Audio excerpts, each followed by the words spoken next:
Today, we're going to make 3 essential spring and summer dips. There is no cooking involved. Here are the ingredients. Let's get into it right now. These are really easy and delicious spring, summer dips. I mean, you can have these in the winter. It doesn't really matter, but these are nice when you're outside. So I'm gonna show you the ingredients for all 3 of them, from easiest to hardest, but that's not really right. It's just least amount of ingredients to the most amount of ingredients. This is for the sun-dried tomato tapenade. So the recipe says use 12 ounces of oil-packed sun-dried tomatoes. We bought 2 8-ounce jars, so we're working with a little bit more here. All of these recipes, it's extremely flexible, easy if you add a little bit more of one thing versus the other. So these are oil-packed, and I drain them because a lot of times they're packed like with a touch of olive oil and a bunch of other kind of like not so good stuff. If you could find the unoil-packed ones, they're just by themselves, you can use them too, because we're just gonna add olive oil back to it. All right, so that's what we're working with there. 1 cup of Parmigiano Reggiano cheese that is grated. It's like kind of like a loose grate, so like we packed it down a little bit. Probably have about 90, 100 grams there. It doesn't taste cheesy enough, we'll just add more. And then we have a 1/2 cup of basil leaves. It's supposed to be 1/2 cup packed basil leaves, but again, you can use more or less if you like. Then the next one is a cannellini bean dip. I have 1 15-ounce can of cannellini beans that I just drained them well, took the moisture out of them. I have 1 clove of garlic, and then we have 1 tablespoon of fresh rosemary, so just the leaves you're going to use. And then we also have 2 tablespoons of lemon juice in here. Also, there's going to be olive oil in here. It says about 5 tablespoons, but again, we'll add more if we need to. One of the most important things in this one I love is a lot of cracked black pepper.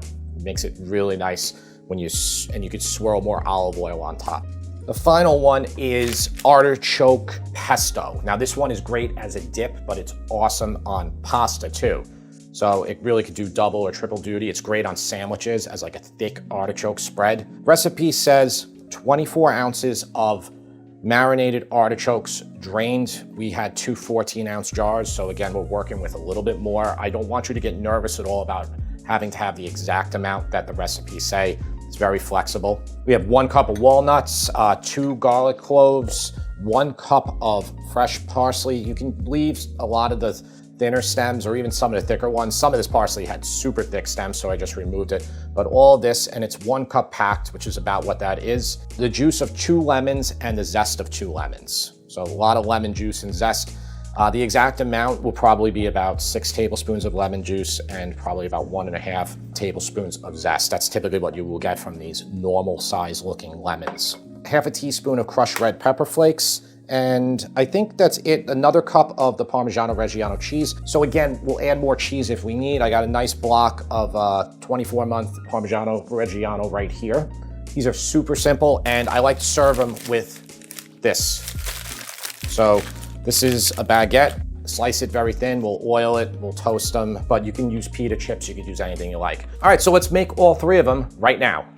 All right, we're gonna break out a tool that's rarely used on this show, the food processor. It is a very versatile tool. You know, I don't really use it for like, say like bolognese when you're chopping vegetables, when you need to mince. I just use a knife, but for this is the only way to do this. I mean, or you have a blender. Okay, so here are our sun-dried tomatoes. Let's just get them all in. Now it says a 1/2 cup of olive oil. Depending on how well you drained them, you might not need all that, but I know already because I just made this recently. So this is extra virgin I'm using, but you can use regular olive oil as well. And then our basil leaves. So it says 1/2 cup of packed basil leaves. Just these stems right here, these thick stems, you don't want to put them in there. You know, nothing will beat your garden basil in a few months when it gets warm out, because that basil will just like, you know, you'll cut it and it'll still be nice like hours later in your house. So like if it's not enough basil here, I'll just add more. So you can get in there and just like push everything down. Okay, so just, you can taste this right now, even before we put in the cheese, because if you want more basil, you want to put it in now so you could chop it up still. All right, so there is our delicious sun-dried tomato tapenade, and now I have the cup, or about 90 grams worth of Parmigiano Reggiano cheese. So let's give it a taste. You can season with salt and pepper, or you can check if there's enough cheese in here. Delicious. It needs a lot of cheese to like balance it out, and it's just rich and good. If it's too thick right now, simply just mix in a little bit more olive oil. You can do that before you serve it as well. Let's make the next one. Okay, Cannellini Bean Dip. This is the 1 15-ounce can. I had to clean my food processor. Remember the old cooking shows like Emerald and stuff where he'd be like, put the chicken in the oven and then the chicken would come out of the other oven. There'd be somebody in the back, like handing him a chicken. Okay, 1 tablespoon of rosemary leaves, 1 clove of garlic, and I just juiced some lemon juice for both recipes. This one needs 2 tablespoons. 1/4 teaspoon of cracked black pepper. Start with that much, we can add more in later. It's really nice to put, like, to swirl the extra virgin and some black pepper on top. 1 teaspoon of salt, 5 tablespoons of extra virgin olive oil. You could always just put in more. And depending on if you have like a really powerful food processor, maybe just chop the garlic a little bit before you do that. That's delicious. I don't think I need to do anything to that. Except eat it. And it's very easy just to double this. You know, if you're like, Jim, that's not enough, so just double everything. Okay, so the last one. 2 cloves of garlic right in there. So here's all the artichokes. And don't worry about it if you get excess liquid in there. It'll be all right. You're always gonna have excess liquid no matter how much you drain them. We're pushing the capacity of this one. I think when they blend, it'll go down. 1 cup of walnuts. Okay, so here's the zest of 2 lemons and the juice. A 1/2 teaspoon crushed red pepper flakes, and then 3/4 cup of olive oil. I'll start with a 1/2 cup right now, and I'll blend it. And then hopefully after I blend it, I can fit in the rest of the stuff. There's room now. This is a really good, like, spring or summer alternative to the heavier spinach artichoke dip that's baked. Yeah. So this is, we wanted to do no cooking involved, which a lot of times in the spring, summer, you don't want to like heat up your oven so much. And I am going to add in that extra 1/4 cup because the recipe says 3/4 cup, so that sounds about right. Might even need a little bit more. Let's give it a little taste. This is very firm here, which is fine. So if you like for dip or for pasta, you just use pasta water at the end for it. That one hit me hard. That. In a good way? Yeah, that's. But the cheese isn't even in it. Cheese isn't even in yet. That's really good. Right? With no cheese, it's amazing already. Yeah, so if you can't have dairy. Exactly. It's really good just like that. Yeah. Listen, the reason I'm putting the cheese in at the end, and you do this for like, if you're just doing a regular basil pesto, it's like the saying goes, oh, if you heat up the cheese too much, it like changes it. I'm just sticking to that in case, I don't want to offend the offendable, which some of them are around. Okay, 90 grams or 100 grams or 110 grams or a cup, packed, loosely packed, whatever. Mix that cheese in and then, oh my God. Are you okay? I gotta say, it must be the brand of these artichokes. They're good. I mean, this is good. The other ones are great too. So I love to serve it with, this is a little bit more difficult. You could do just pita chips if you like, but you could just make really small pieces. You could like broil it, or you could just put it on like a 400-degree oven just for a couple minutes. You just want to just toast these up with a tiny bit of olive oil. I like these brushes, these like faux horsehair brushes, better than the silicone ones. The silicone ones just goes right off. So all you gotta do is just very quickly just give it one little wipe. Okay, and you could get like 6 or 7 of them before you reload. A couple minutes toasted, and then after this we will plate it up and we will have the taste tester judge which one is the best. All right, Tara, knock yourself out, and I already ate a bunch of each one, so I know what they taste like. All right. This one's so easy to make too. Yeah. That's the best thing about this one. Yeah, you can like double, triple, quadruple. It's super simple. Cannellini beans, don't waste time with dried beans. I mean, you can, but just remember then you got to cook them the night before. I'm ready for the next one. Okay.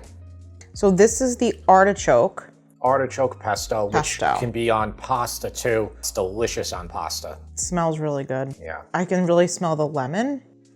I can taste the walnuts. The walnuts are delicious in it. It's so good. That's what I thought. It's really good. So I always test recipes, and this is probably maybe the 3rd or 4th time it was made.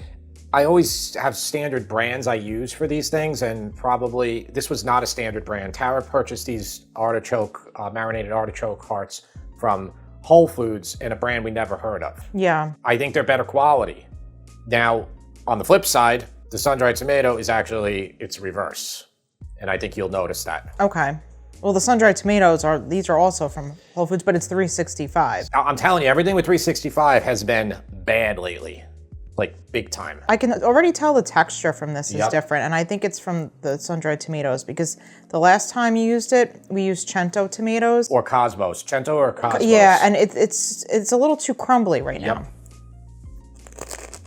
The flavor's really good. I think the texture is a little too crumbly. Yeah, I think I can say more olive oil than Yeah. that can remedy that. So you like the board, right? The board's really nice. I like the way this is set up. In fact, I think this is simple enough where you actually could make all three of them. Yep. My favorite one is the cannellini Okay. dip. That's my favorite. The next two, it's a little bit harder for me to pick because I think they're both really good. They have a lot of good flavor. I think the artichoke walnut pesto is number 2 for me, followed by the sun-dried tomato tapenade. I really like the artichoke pesto. I almost feel like the walnut overpowers the artichoke. Really? So maybe. Do you think so? So I don't personally, but if that's the case for you, I would maybe, and you want to listen to what Tara said, maybe start with half the amount of walnut. Yeah. Or you can use pinoli nuts. It could also be the walnuts we're using and the artichokes Yeah. we're using. Like, that's the thing. It's when you're making something that's so fresh and like no baking involved, I feel like Yeah. using a different brand of ingredient can really change the whole flavor That's of the true. dish. And I like this one too. Like I said, I think I would add a little bit more olive oil to that. It does have a strong flavor. I think I preferred it when you used the Other brand. of sun-dried tomato. Again, that's the brand kind of Yeah. makes all the difference. Yeah. Well, thanks, Tara. I'm going to go with almost her ratings, but I'm going to go 1, 2, and 3. And believe it or not, this one is always my number 1 when it's served in our favorite restaurant, which is called the Trattoria, which is local in St. James, New York. Yep. They're not using the jarred ones. They're using the plain ones. Yeah. But I think this is a great spread. I mean, you could do this with pita chips. You could even just do it with regular bread that's not even Yeah. toasted. Yeah, for sure. Delicious. All right. Excellent. Thank you. Thank you. Hope you make them all, and we will see you next time.